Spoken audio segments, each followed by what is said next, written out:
So let's start with the Mets' most recent high-profile draft pick, and that's Kevin Parada, somebody that I remember leading up to the draft show. I don't think we fully expected him to make it to the Mets. I think in most mock drafts, he was going a couple picks ahead of them.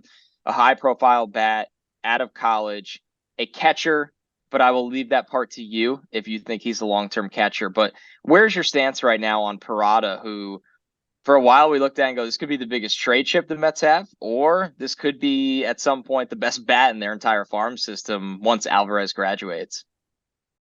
Parada was the Mets. They took him with the 11th overall pick, the compensatory pick they got for not signing Kumar Rocker the year before. And when I was going through my pre-draft stuff and I was doing my mock drafts over at SNY.TV and talking to people in the game, it was kind of consensus that Kevin Parada was going top 5. And people are like, maybe he'll fall like a spot or two out.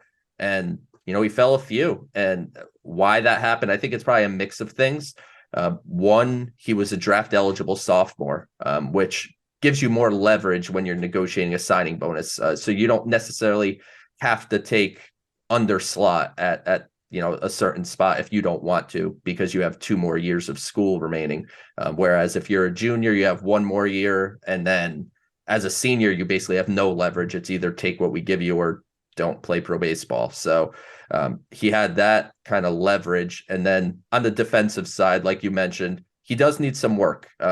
He's a pretty average to slightly above average receiver.